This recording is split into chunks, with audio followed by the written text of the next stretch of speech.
Instituto Bíblico Veritas Dei, Ratio et Revelatio.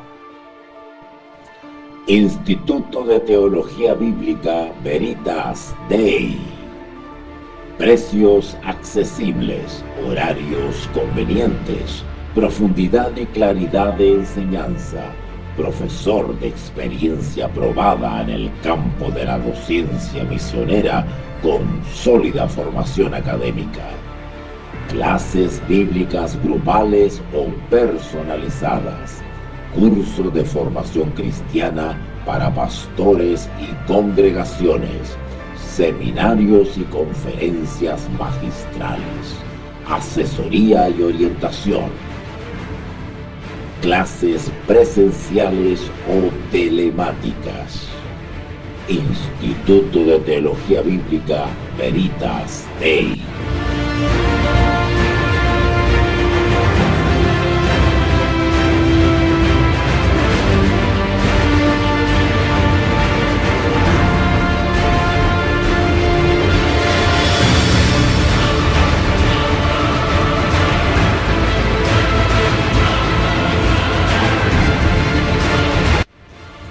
Instituto de Teología Bíblica Veritas Dei.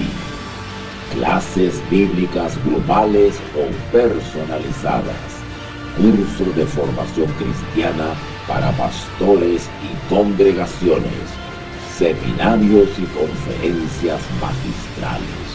Asesoría y orientación. Clases presenciales o telemáticas.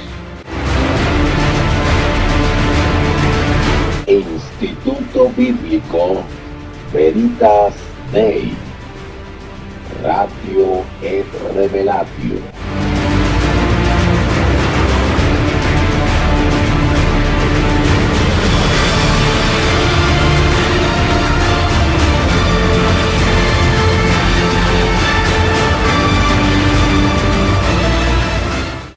Perfecto.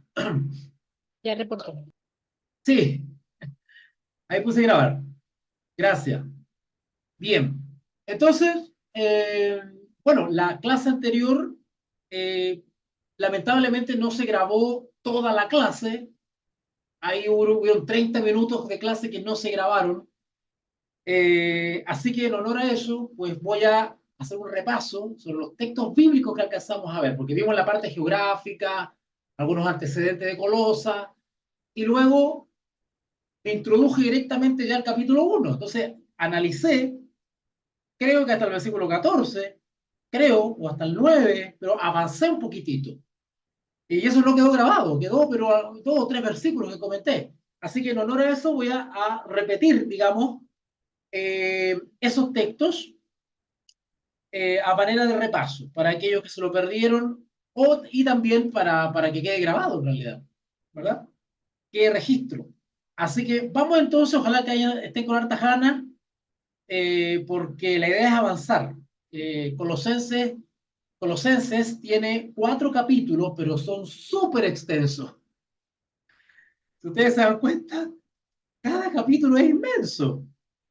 Imagínense, el primer capítulo tiene 29 versículos, el 2 tiene 23 versículos, el 3 tiene 25 versículos y el 4 18. Entonces, son versículos bastante extensos, no son versículos pequeños, y hay muchas cosas en las cuales hay que detenerse para explicar algunas expresiones del apóstol Pablo y que han sido tergiversadas en la iglesia. Entonces, como la labor del teólogo es aclarar, definir, orientar, iluminar, ¿verdad? Entonces voy a cumplir mi labor. Entonces vamos a ir deshaciendo algunos mitos que hay en el mundo cristiano actual. Colosenses capítulo 1 comienza como todas las cartitas de Pablo. Pablo, apóstol. Ahí está la competencia de él, ¿verdad? Fue llamado a apóstol. Su competencia, apóstol, ¿verdad? Solo que Pablo, aparte de apóstol, porque esa es otra cosa hermosa cuando se estudia el Espíritu Santo, ustedes van a aprender que el Espíritu Santo puede darte más de un don, puede darte muchos dones. Porque si yo administro bien el don que tengo, bueno, me hago un buen empresario y puedo tener más. Y el Señor me otorga otro, y me otorga otro, y me otorga otro. Eso es lo que pasaba con Pablo. Pablo no solamente fue llamado apóstol, y cumplía la labor de un apóstol, sino que era profeta, era misionero, era evangelista, era maestro, intercedía, oraba por los demás. Oiga, es tremendo, porque él crecía de gracia en gracia, él iba creciendo por la fe. Porque cuando a Pablo se le requería en alguna situación y había que salir del paso, se le otorgaba el don para que él saliese del paso. Por ejemplo, oiga, podríamos estar toda la noche hablando, ¿eh? Miren qué hermoso. Todavía no puedo entrar con Colosenses. Me van a perdonar. ¿Se acuerdan cuando Pablo dio un discurso, creo que en un cuarto piso, en un tercer piso, dio un discurso toda la noche con uno de los hermanos? Y había uno que estaba en la ventana así, que se caía de sueño, pero estaba ahí, perseverando, escuchando a Pablo. Y se quedó dormido, y se cayó, y se mató. Pablo estaba dando clases bíblicas. ¿Y qué hizo Pablo? Oró, bajó, se puso frente ahí cerca del cuerpo, oró y resucitó. ¡Wow! Ojo, no es que Pablo andaba resucitando gente por todas partes, pero el momento Dios lo usó. Era el momento porque se necesitaba, porque fue la voluntad de Dios. Punto. Ojo con eso. Hay dones que son circunstanciales por el momento. Porque Jehová ve la tierra y dice, hay una situación acá, pero no encuentro un hijo mío, no hay un hijo mío. ¿Dónde hay alguien idóneo acá? Yo voy a agarrar el que esté cerca y lo usa. Pablo, apóstol de Jesucristo, por voluntad de Dios, miren qué hermoso, por voluntad de Dios, y el hermano Timoteo. Yo expliqué que Pablo estaba junto a Timoteo en este momento, cuando escribió esta carta. Y esta carta va dedicada, y ahora está la dedicación acá en el versículo 2, a los santos y fieles hermanos en Cristo que están en Colosas. A eso dirigía la carta. Estos hermanos tenían dos características: santos, es decir, eran obedientes. Y eso es lo otro, ¿eh? Eso es lo otro. Cuando nosotros leemos en la Biblia los santos del Señor, la palabra santo incluye que el supuesto santo es obediente. Para ser santo, bíblicamente, no basta con creer en Jesús, hay que ser obediente. Ese es un verdadero santo, bíblicamente hablando. ¿Ok? Así que, habiendo oído vuestra fe en Cristo Jesús, del amor, los principios de la ley de Dios, que tenéis a todos los santos, a causa de la esperanza. Noten, cuando hablamos de esperanza, estamos hablando de fe, una vida de fe. ¿Se acuerdan cuando les hablé de eh, el penitente que va a ofrecer el animalito? Por la fe, está mirando al Cordero de Dios que iba a venir en el futuro, por la fe. ¿Vale? O sea, él tenía una esperanza en ese Cordero que quite los pecados del mundo, el que iba a venir. Una esperanza, y en esperanza, en espera de ir esperanza, y en espera del cumplimiento de la venida del Mesías, él vive por la fe. ¿Cómo? Como Dios ordenó. ¿Cómo? Ofreciendo un corderito como ofrenda hasta que llegue el Mesías. Y así se mantuvo Israel siglos en la esperanza del Mesías. ¿Y cómo se mantuvo Israel? Por la fe, ofreciendo corderito. Así que los hermanos de Colosa vivían en esperanza. Esta vez no era esperanza en el Mesías, porque el Mesías ya había venido. Pero ¿qué esperanza? La esperanza de la redención, de la vida eterna. Nosotros vivimos en esperanza. ¿En esperanza de qué? De encontrarnos con el Señor. Ese es el objetivo nuestro, la vida eterna, la nueva Jerusalén, la tierra nueva, el reino de los cielos, conocer personalmente al Señor Jesús por fin. Esa es nuestra esperanza. Pero ¿cómo vivimos mientras que se cumple esa esperanza? ¿Vivimos como nosotros queremos o vivimos en obediencia? En obediencia. ¿Cómo? Obedeciendo lo que el Señor ha establecido mientras estamos acá. ¿Ok? Así que los colosenses dicen en el versículo 5, Colosenses 1:5, a causa de la esperanza que os está guardada, esa palabra guardada, reservada, en los cielos, de la cual ya habéis oído por toda la palabra verdadera del Evangelio. O sea, todo el Evangelio nos habla de esa esperanza del reino de los cielos. De hecho, el mismo Señor Jesús, cada vez que le enseñaba algo, él decía, el reino de los cielos semejante a, ¿de acuerdo? Claro, porque pues Jesús era un buen profesor. Entonces, todo lo que él enseñaba apuntaba a la esperanza, que tuviéramos esperanza en el reino de los cielos. ¿Vale? Cosa que viviésemos en esta tierra en esperanza de ese reino de los cielos. Y él nos ilustraba, el reino de los cielos es semejante a, ¿no es cierto? Un mayordomo, un padre de familia, un pastor. Y él ilustraba bajo qué principios deberíamos regirnos mientras esperábamos el reino de los cielos. Versículo 5 entonces, ya, el 6, que ha llegado hasta vosotros, el Evangelio, que ha llegado hasta vosotros, los colosenses, así como a todo el mundo, y lleva fruto, y cree también en vosotros, perdón, me perdí, también en vosotros, versículo 6, desde el día que oísteis y conocisteis la gracia de Dios en verdad. Aquí está haciendo referencia a cuando aceptaron el Evangelio los colosenses. Versículo 7, como lo habéis aprendido a Epafras. Acuérdense que hablamos que Epafras, o Epafras, la verdad, no me acuerdo cómo se pronunciará, pero pongamos que Epafras, ya. Pongamos el acento ahí en la primera A. Resulta que Epafras, yo lo había dicho en la clase anterior, fue el que en definitiva evangelizó Colosas. Pablo no evangelizó Colosas. Fue Epafras.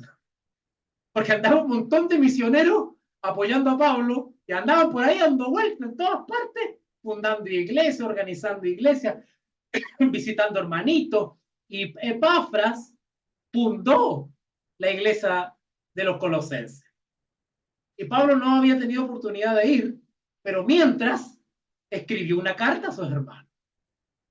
Y esta es la famosa carta a los colosenses, una cartita que Pablo escribió no habiendo nunca ido a Colosas. Pablo no fue a Colosas, pero le mandó esta cartita de apoyo. Ahora, ¿en qué se basa Pablo para escribir todas estas cositas? En los informes misioneros que le daba Epafras. Era Epafras el misionero a Colosas.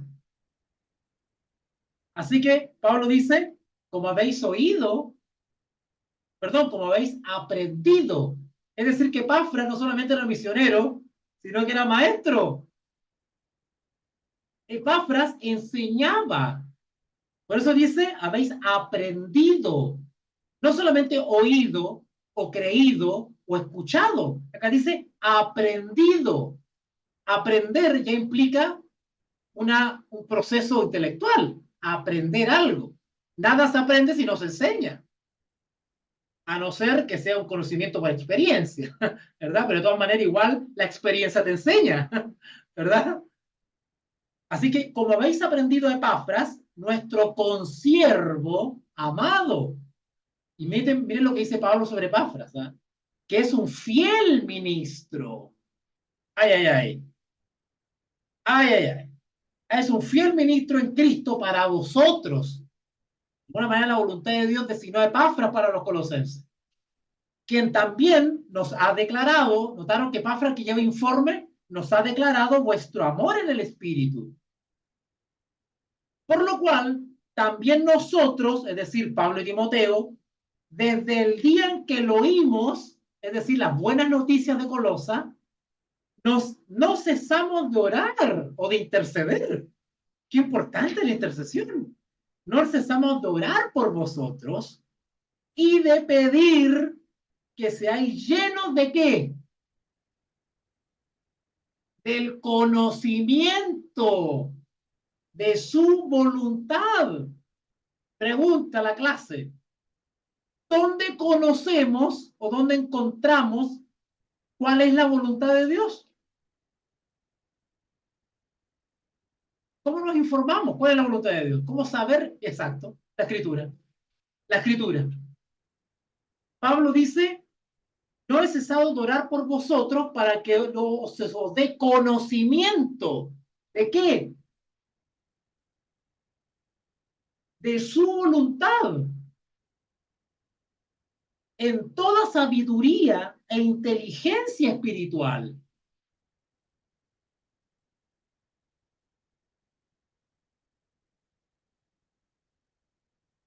Ahora, claro, los colosenses no tenían la Biblia como la tenemos nosotros. Entonces usted se preguntará, bueno, ¿de qué Biblia van a aprender? ¿Verdad? Si no tenían Biblia, pues, como la tenemos nosotros. Ah, pero Walter, resulta. pero ¿Cómo?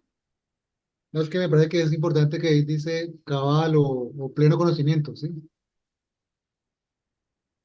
No te escucho.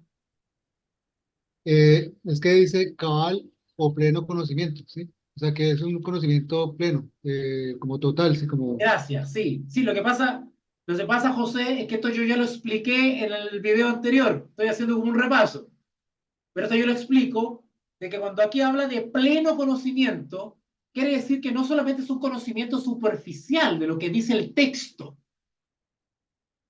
no es un conocimiento de lo que dice Pafra o lo que dice Pablo, no basta con eso.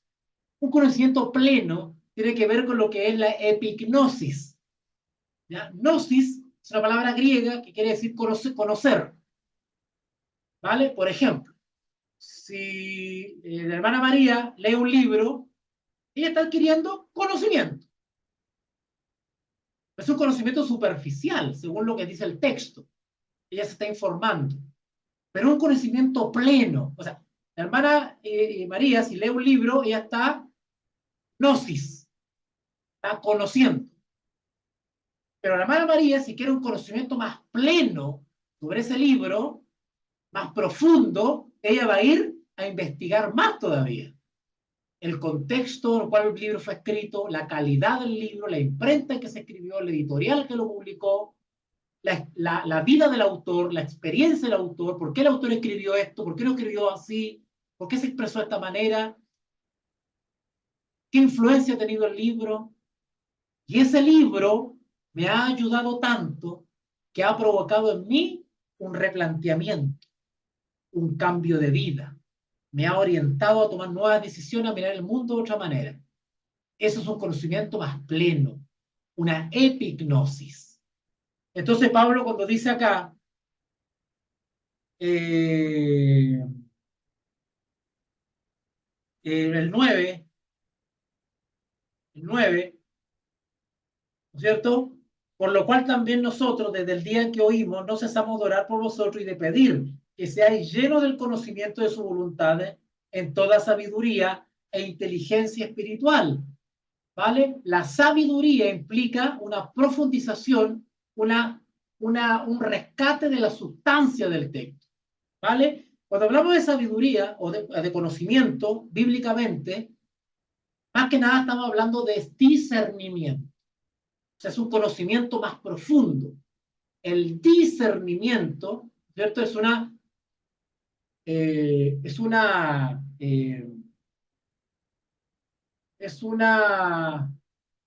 capacidad o es una experiencia más profunda en el texto. ¿Ya?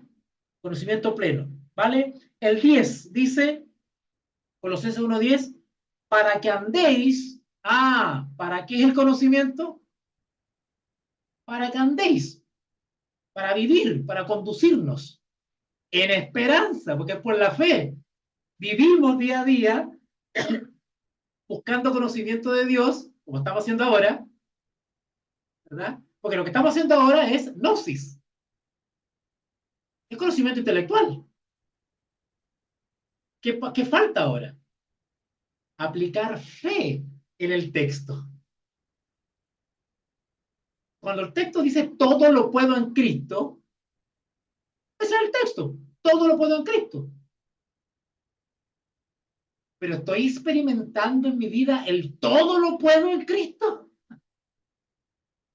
Estoy venciendo mis debilidades por la fe en Cristo. Estoy teniendo una experiencia espiritual genuina de victoria en mi vida. Si es así, es pleno conocimiento, epignosis. No solamente un conocimiento intelectual, sino de experiencia, de victoria en la vida. Y así tenemos que mantener, grabando bien. Entonces, todo esto, y esto es una constante, esto es una constante en el Evangelio, pero vuelvo a repetir, hay hay una parte del Evangelio que se ha abandonado en la iglesia, y es la que tiene que ver con vivir, andar, el testimonio personal, la obediencia. Eso se ha abandonado en la iglesia actual. La iglesia actual pone énfasis en dos cosas. Uno, la justificación, pero sin la santificación. Cree, acepta al Señor Jesucristo. Cree. Pero no se pone énfasis en la santificación. Es decir, obedece por la fe. Eso se ha abandonado. Y segundo, se pone énfasis, sobre todo en el sector pentecostal, se pone énfasis en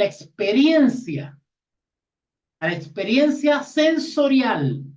Cuando digo sensorial, me refiero a los sentidos. Sentí, si yo lo sentí, siéntelo. Pero los sentimientos o las emociones o las sensaciones no son, no son seguras para nosotros. Para nosotros, en materia de fe, la seguridad la tenemos en lo que dice Dios en su palabra. Porque yo quiero hacer su voluntad. Y para aprender cuál es la voluntad de Dios para conmigo, tengo que ir a la Escritura. ¿Qué dice Jehová? A través de Isaías, de Ezequiel, a través de Moisés, a través de Pablo, a través de Juan. Ahí yo tengo la voluntad de Dios para mi vida. Y ahí yo puedo leer y saber lo que Dios quiere para mí. Pero cuando eso lo menosprecio por el yo sentí, pero es que yo sentí. Bueno, yo puedo sentir muchas cosas, pues si no están de acuerdo con la palabra de Dios.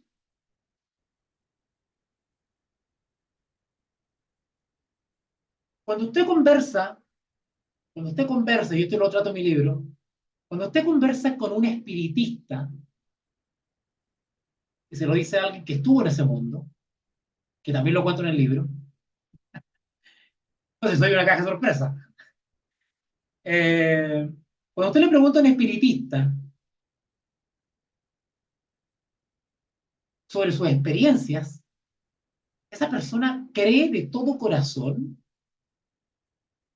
que hay un poder, una fuerza sobrenatural que lo ayuda, que se contacta con él. ¿Ustedes creen que algunos brujos o magos o espiritistas, ustedes creen que no tienen poder realmente? Claro, hay mucho engaño, mucho embuste, mucho charlatán, pero hay gente que sí tiene poder. Así como Pablo, mediante el Espíritu Santo, tenía poder, ¿verdad? También hay gente que tiene poder sobrenatural, pero no del Espíritu Santo de Dios. Y esos espiritistas que están bajo otro espíritu también pueden sanar. Si no, ¿dónde quedan los curanderos? Los famosos curanderos, los monjes no sé de dónde, que sanan gente. Sanan gente. El diablo tiene poder para sanar enfermedades, influir en el cuerpo. Porque qué pasa si un cristiano que no está en el Espíritu Santo de Dios está con otro espíritu? Y se golpea el pecho todas las reuniones, pero no está en el Espíritu Santo. Pero resulta que profetiza. Pero resulta que hace milagros.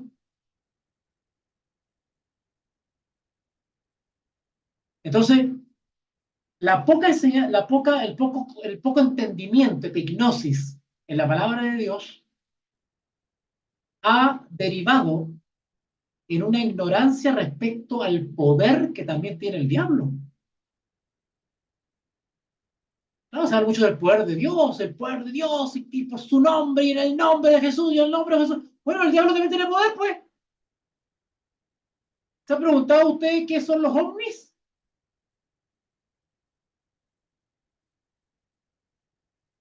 Los ovnis no son ningún plato volador de una civilización súper moderna y súper tecnologizada. Eso es mentira. El fenómeno ovni es lisa y llanamente una manifestación de ángeles caídos. Eso es todo. El diablo tiene poder, porque los ángeles tienen poder de hacer formas, tienen una luminosidad de ángel, son ángeles. Claro, son ángeles rebeldes, pero tienen todavía todas las propiedades de un ángel.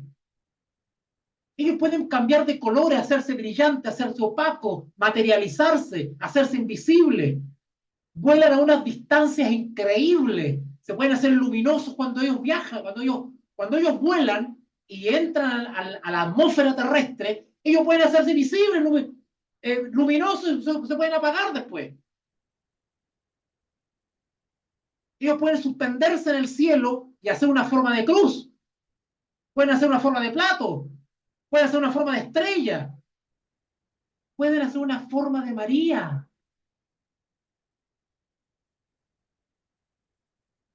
¿No dice la Escritura que el diablo ha descendido con gran poder y milagro y engaños mentirosos? ¿No dice eso Apocalipsis?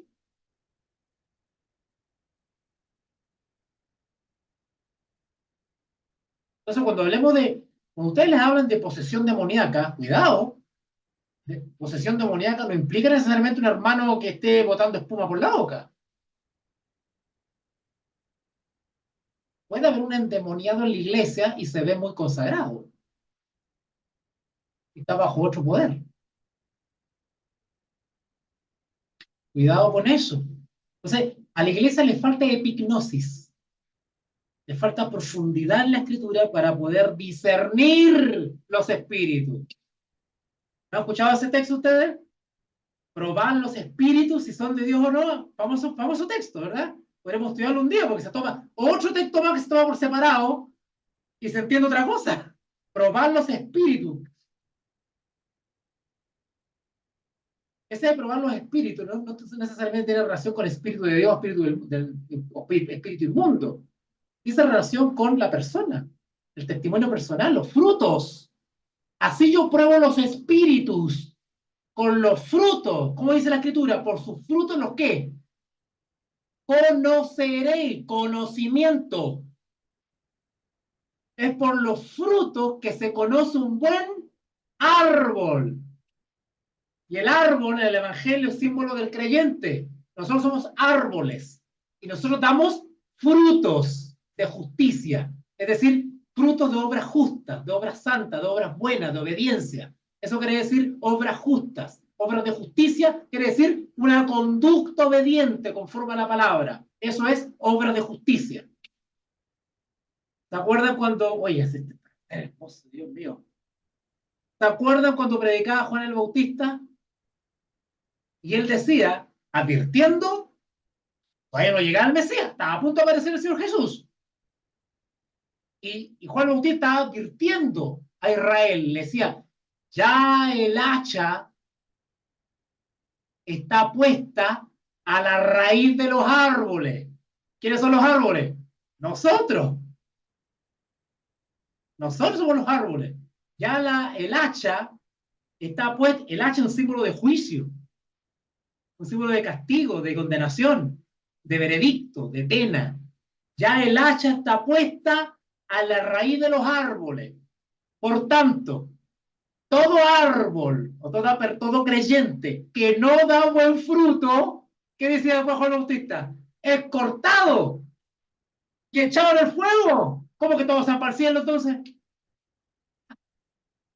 Una vez salvo, siempre salvo. No, tiene que ser probado. La fe tiene que ser probada en fuego. En esta vida, yo me salvo por la fe. El justo por la fe vivirá. Hay que vivir por la fe. Porque va a llegar la hora del juicio que va a analizar o investigar cada árbol y se le dará a cada uno según su obra o su conducta o su vida. En el juicio van a decir, bueno, María vivió por la fe. Y si María, cuando llegue la hora del juicio y es hallada viviendo por la fe, será aprobada porque perseveró. ¿No dice la Escritura el que persevere hasta el fin, ese será salvo? Bueno, ¿y qué pasa cuando llegue el juicio y se encuentra que María se desanimó o distorsionó el evangelio y ya no vive por la fe? Ya una costumbre, ya va por cumplir, va porque perdió esa confianza en la esperanza. Bueno, ya va a ser evaluada en el juicio y para eso son los juicios. En los juicios se presentan las pruebas y el juez dirime. Por eso que el Señor Jesús advirtió, no todo el que me dice de pura boca, Señor, Señor, entrará al reino de los cielos. La esperanza que tenemos nosotros, ¿verdad? Sino el que hace, vive la voluntad de mi Padre. ¿Y dónde está la voluntad de Él? Acá. Aquí está la voluntad de Él. No codiciarás, no cometerás adulterio, no seas idólatra. Bien, Colosenses capítulo 1, versículo 10, y este texto 10 confirma lo que venimos conversando ya hace rato. Noten, Colosenses 1:10, para que andéis como es digno del Señor. ¿Qué va? Agradándole en todo, llevando fruto, lo que acabamos de comentar, en toda buena obra, conducta y creciendo en el conocimiento de Dios. ¿Por dónde está atacando el diablo a la iglesia? Por ahí, por el conocimiento. Hay mucha ignorancia. Claro, no es como en la Edad Media que no había Biblia. Ahí se puede justificar. Bueno, la gente era ignorante en la palabra de Dios porque no había Biblia. Pero ahora hay Biblia. Hay de sobra Biblia, de todas las versiones, de todos los colores. Entonces, como hay Biblia, ahora el diablo ya no ataca con la supresión de la Biblia, porque ya hay Biblia. Ahora tiene que distorsionar el texto de la Biblia. El diablo está haciendo una guerra hermenéutica. Como ya hay Biblia y no la puede eliminar, bueno, vamos a distorsionar el texto ahora, para que de todas maneras no se obedezca a la Biblia. O sea, tenemos Biblia, pero creemos otras cosas que no dice la Biblia. Y pasan por, si no, preguntan a los hermanos de la Unida Metodista Pentecostal. Ellos famosísimos la letra mata, famosísimos. Vaya a hablar con los hermanos de la Unidad Pentecostal Unida o Metodista Unida Pentecostal. Ellos son famosos por la letra mata, famosos. O por el mata y come, aplicando ese texto a un régimen alimenticio, cuando el texto no está hablando de régimen alimenticio. Está hablando de justificación por la fe. Y tiene una distorsión increíble. Hasta el obispo de la Unidad Metodista Pentecostal está confundido. Y llevan décadas creyendo cosas que no son bíblicas. O sea, son bíblicas, pero le dan una mala lectura. Y llevan décadas, literalmente de 1909, que están así, con un evangelio distorsionado. Ah, pero ellos hablan en lengua. ¿Cómo pueden? Yo te hago una pregunta lógica. ¿Cómo es posible que crean que la letra mata, que crean que estudiar mucho mata la presencia del espíritu, letra mata, y el Espíritu Santo respalda eso, No, esa creencia, respalda eso con manifestaciones sobrenaturales no, en sus prefiero lo encuentro. reuniones? Póngale mute, ponga en silencio en la transmisión, chicos, por favor. ¿Se dan cuenta que es una contradicción? ¿Cómo una congregación puede creer que la letra mata, que no es bíblico? Dios nos enseña que el conocimiento, el saber bíblico mata al Espíritu Santo. Y al mismo tiempo, el mismo Espíritu Santo se manifiesta supuestamente en las reuniones, como para confirmar esa creencia. O letra mata, que cree en ello, está correcto, o no es el Espíritu Santo que se manifiesta en sus reuniones. Porque el Espíritu Santo no se va a prestar para apoyar una falsa creencia. Porque el Espíritu Santo, cuando dijo acá, le inspiró a Pablo a escribir esto, la letra mata, más el Espíritu vivifica, el Espíritu Santo estaba queriendo decir otra cosa. No que cuando se aprende o se estudia, me mata. ¿Cómo el Espíritu Santo puede corroborar eso? Si supuestamente las manifestaciones del Espíritu en las congregaciones es una confirmación de la presencia del Espíritu, supuestamente. Entonces, si está presente el Espíritu, ¿cómo puede apoyar esa falsa creencia? Y esa falsa lectura de que la letra mata todavía mantiene en ignorancia a miles que menosprecian el estudiar porque la letra mata. Oiga, es una confusión. Pero el orgullo les impide justamente reconocer el error. Bien, entonces el versículo 11 dice, Colosenses 1:11, chicos, si se corta, lo vamos a dejar hasta acá nomás, ya, porque no me he extendido mucho. Si se corta, lo dejamos hasta acá nomás. Colosenses 1:11 dice, fortalecidos con todo poder. Esto es lo mismo que decir, todo lo puedo en Cristo que me fortalece. Es lo mismo, pero dicho de otra manera. Fortalecidos con todo poder. Ahora, ¿Dios nos fortalece para qué? ¿Para qué nos fortalece Dios? Bueno, Dios nos fortalece en primera instancia para vencer la tentación. Primero, porque quiere que seamos victoriosos, quiere que seamos santos, igual que Él. Sed imitadores de mí, andad como Él anduvo, obedeciendo al Padre, ¿verdad? Y también nos fortalece, ¿verdad? Para una vez teniendo la victoria sobre la tentación, mantenernos victoriosos. También nos fortalece para eso. O sea, nos fortalece para vencer, nos fortalece para conservar la victoria y nos fortalece para seguir caminando victoriosos, sin caer.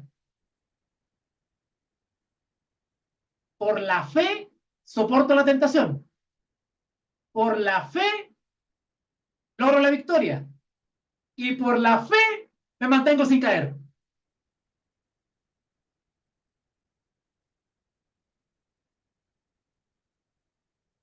¿Cómo que no se puede vencer? Fortalecido con todo poder, conforme a la potencia de su gloria, para toda para toda paciencia. Paciencia quiere decir perseverancia. Y longanimidad. Longanimidad quiere decir es una espera que yo aguanto, soporto. Longanimidad, longa viene de largo. Entonces, de ahí viene longaniza. Bueno, no es muy académico el ejemplo que les di, pero por lo menos tiene que ver con eso, ¿ya? Longanimidad. Ok. Versículo 12. Con gozo, dando gracias al Padre, que nos hizo aptos o competentes para participar de la herencia, ¿verdad? Oiga, si no va a entrar nadie en el reino de los cielos que todavía esté con pecados no confesados, ¿vale? Participar de la herencia, ¿cuál herencia? Bueno, el reino de los cielos, de los santos en luz, el cual nos ha librado de la potestad. Ay, aquí se pone bueno. El 11 dice, fortalecidos con todo poder. Note lo que dice acá el 13, hablando del Señor, el cual nos ha librado, es decir, la antigua vida, la vieja vida de pecador, nos ha librado de la potestad de las tinieblas. ¿Qué quiere decir eso? La potestad de las tinieblas quiere decir, ¿qué significa estar bajo la potestad de las tinieblas? Lo que hablábamos recién. Cuando tú no estás bajo el poder del Espíritu Santo, automáticamente tú estás bajo otro poder. No hay terreno intermedio en el mundo espiritual. O estamos bajo la presencia y dirección del Espíritu Santo, o estamos bajo otro espíritu.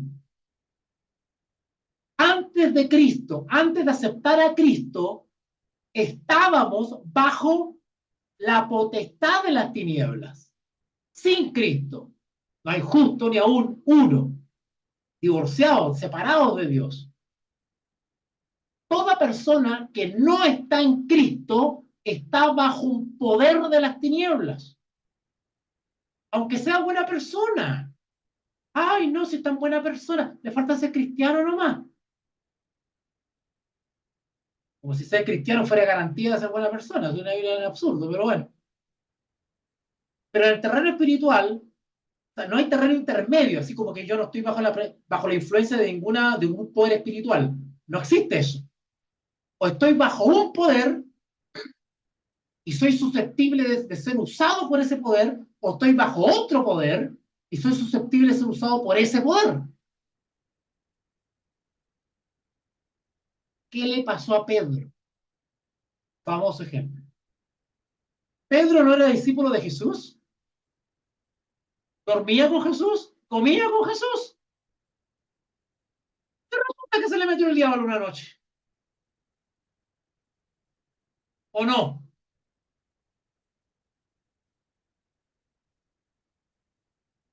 Y era apóstol.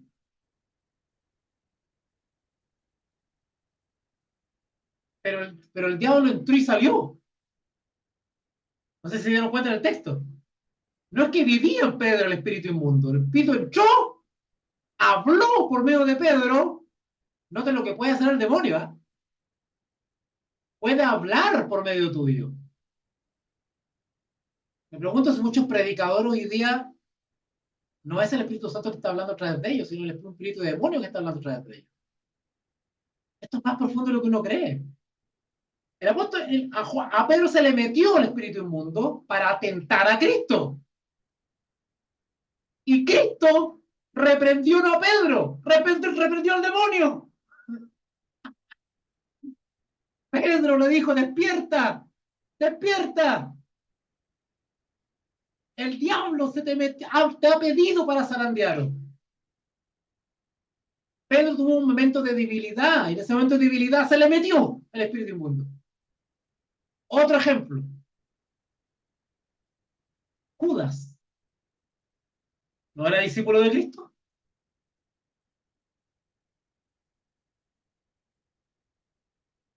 También se le metió el diablo.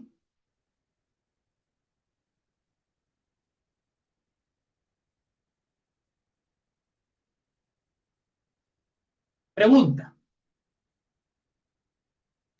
¿Qué fuerza espiritual guiaba a Caifás? Sumo sacerdote del templo. Es como decir hoy día un obispo. Obispo. Yo he visto que hasta alfombra roja le ponen en algunas congregaciones. Cuando llega de visita a supervisar con la esposa.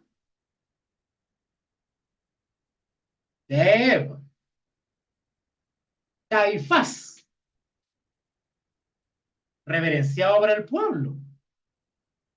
¿Bajo qué poder espiritual estaba? Increíble. Anás, líderes del pueblo. Hermano, le estoy hablando de gente creyente, gente religiosa, admirada por el pueblo, respetada por el pueblo. Hoy podríamos decir pastores, evangelistas.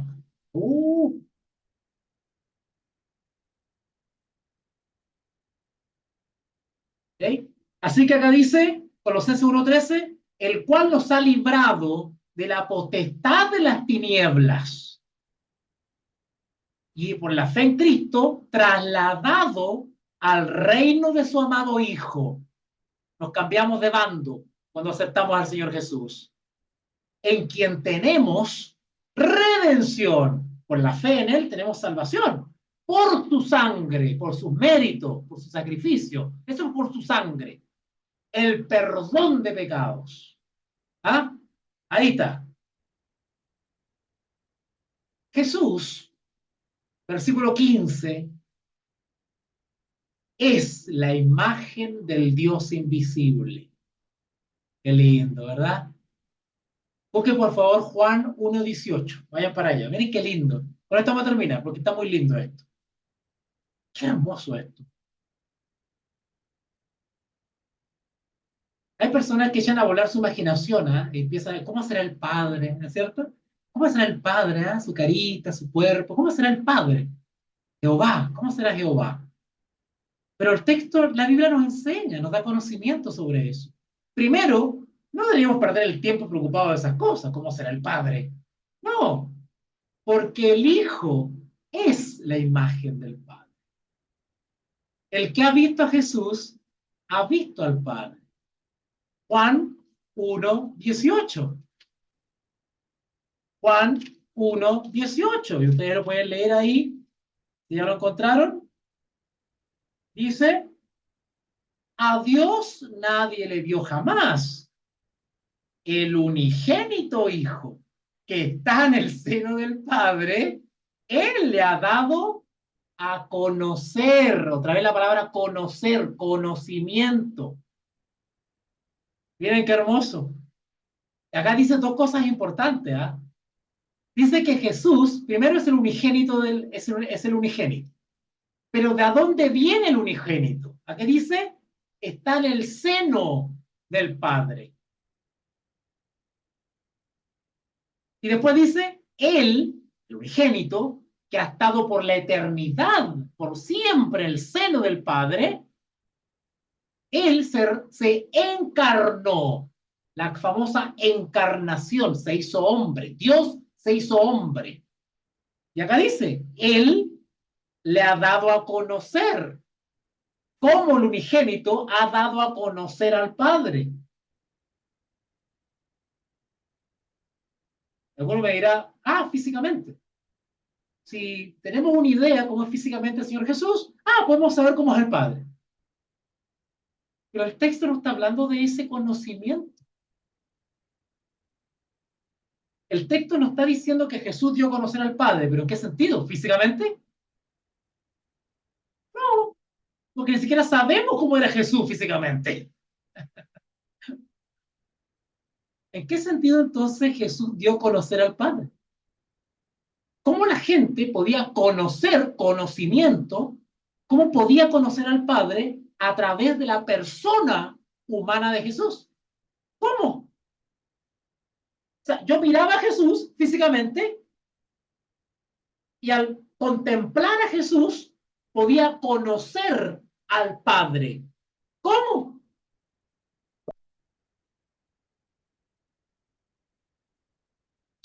mediante el carácter de Jesús. Jesús reflejaba la manera de ser del Padre, porque es la imagen del Padre. ¿No dice eso Colosenses, lo que vamos a leer? ¿Ah? Colosenses, de nuevo, vamos para allá. Colosenses. No está en Colosenses. El que leímos recién en Juan. Es la imagen del Padre.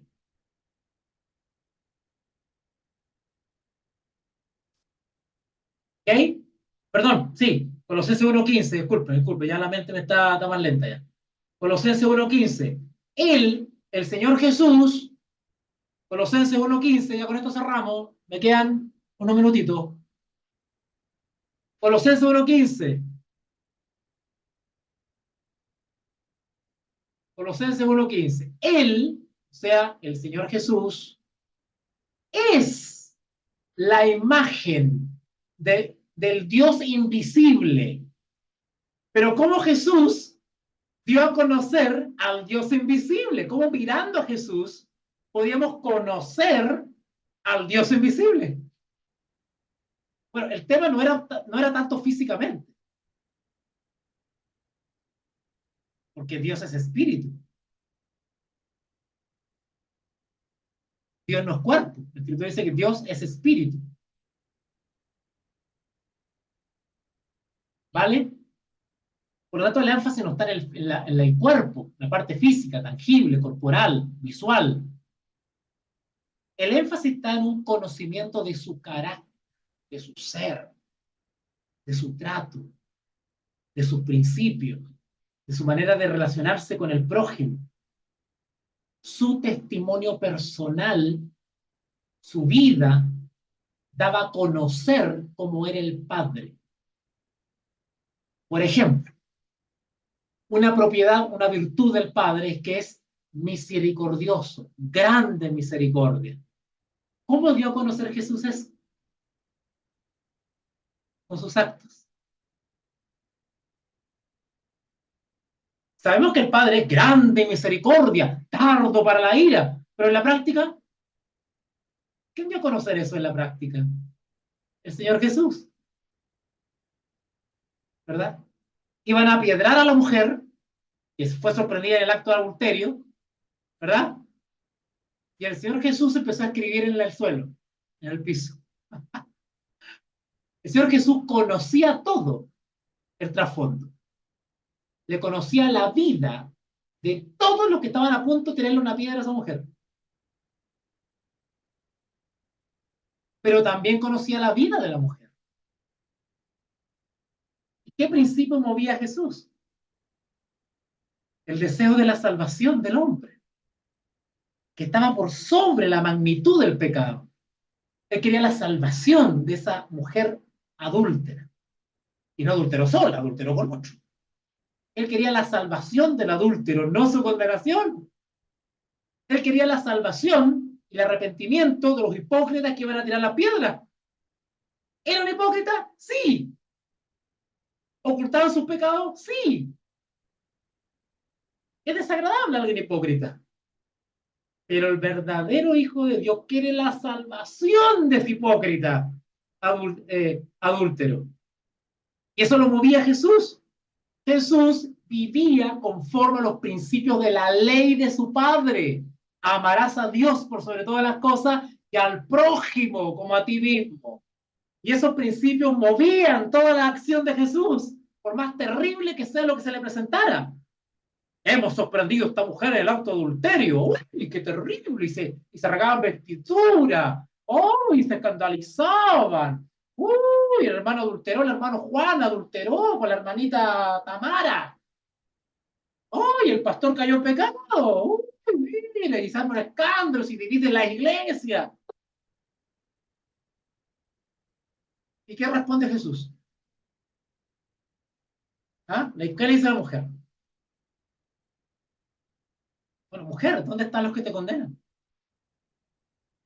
Los que la estaban condenando y a punto de apiedrar desistieron de su acción. ¿Por qué? Por algo Jesús le dijo, mujer, ¿dónde están los que te iban a apedrear? ¿Dónde están? Se fueron. ¿Pero por qué dejaron las piedras y se fueron? ¿Qué estaba escribiendo Jesús en la tierra? Cuando los que tenían piedra en las manos comenzaron a leer lo que Jesús estaba escribiendo, se dieron cuenta que el que estaba escribiendo le conocía la vida. Por eso, Señor Jesús le dijo a la mujer, mujer, ¿dónde están los que te condenan? El que esté libre de pecado, arroja la primera piedra. Láncela. El que cree que está libre de pecado. Ninguno estaba libre de pecado. Eran unos hipócritas. Por eso no pidieron a la mujer, po, y se fueron. Por eso, Señor Jesús, ¿dónde están los que te condenan? Ve en paz, le dijo. O sea, en las otras palabras le dijo, te doy otra oportunidad. No serás fulminada porque mereces morir por tu pecado. La ley dice, no adulterarás. La paga del pecado es muerte, pero para eso aparecí yo, para pagar por ti. Tu pecado de adulterio, ponlo sobre mí. Ahora, yo soy adúltero. Para que tú quedes libre. Por eso dijo, vete. Pero no peques más. ¿Entendió? Cristo asumió el pecado de la mujer. Él se hizo adúltero, no siéndolo, para dar una oportunidad a esa mujer. La perdonó. Vete, pero no peques más. No lo vuelvas a hacer. ¿Se está entendiendo ahora? Todo tiene que ver con justificación por la fe. El centro del Evangelio es el sacrificio de amor de nuestro Señor Jesús y todo lo que implica eso. Él es el centro de Daniel, es el centro de Apocalipsis, es el centro de Colosenses, es el centro de Ezequiel, es el centro de Isaías, es el centro de Génesis. Jesús es el centro de la palabra de Dios. ¿Ok? Así que en ese sentido, dice acá, es la imagen del Dios invisible, Colosenses 1:15, el primogénito de toda creación. Porque en él, yo voy a profundizar más sobre estos textos, pero estoy aprovechando de leerlo un poquitito, aprovechando que quedan ahí unos minutos. Porque en él, en Jesús, fueron creadas, claro, como leímos en Juan, el unigénito está en el seno del Padre. Cristo fue creador de los cielos y de la tierra, junto al Padre y junto al Espíritu Santo. Fue la deidad la que creó todo.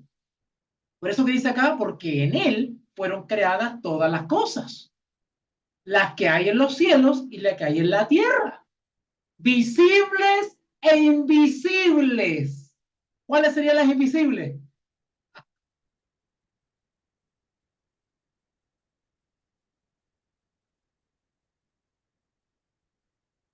Bueno, hay muchas cosas que son visibles e invisibles.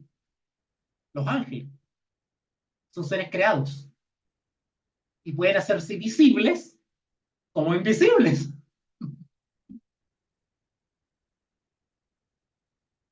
El Espíritu Santo, bueno, el Espíritu Santo no es creación, pero los ángeles, que también se les llama espíritus, ¿ok?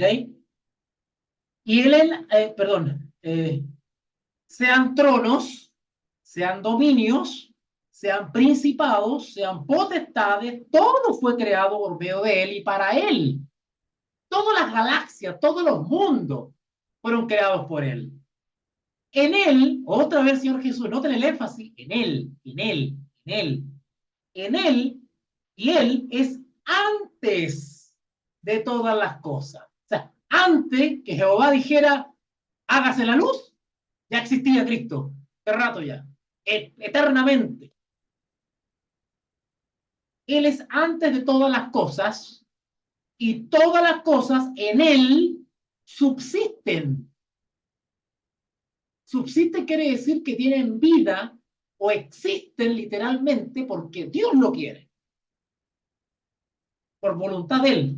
O sea, si hoy día estamos sentados frente a esta pantalla y nuestro corazón está latiendo todavía en el pecho, es porque Él quiere. En Él subsisten, todas las cosas subsisten. O sea, nosotros existimos y tenemos una vida consciente todavía porque Él lo permite. Acá dice, en Él, el 17, y Él es antes de todas las cosas, y todas las cosas en Él subsisten. Instituto Bíblico Veritas Dei. Ratio et Revelatio. Instituto de Teología Bíblica Veritas Dei. Precios accesibles, horarios convenientes, profundidad y claridad de enseñanza, profesor de experiencia probada en el campo de la docencia misionera con sólida formación académica. Clases bíblicas grupales o personalizadas. Curso de formación cristiana para pastores y congregaciones. Seminarios y conferencias magistrales. Asesoría y orientación. Clases presenciales o telemáticas. Instituto de Teología Bíblica Veritas Dei.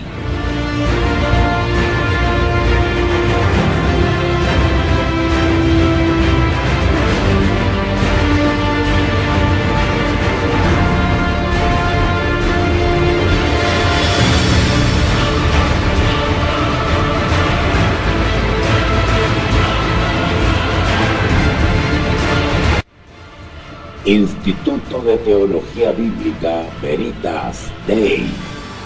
Clases bíblicas grupales o personalizadas. Curso de formación cristiana para pastores y congregaciones. Seminarios y conferencias magistrales. Asesoría y orientación. Clases presenciales o telemáticas. Instituto Bíblico Veritas Dei. Ratio et Revelatio.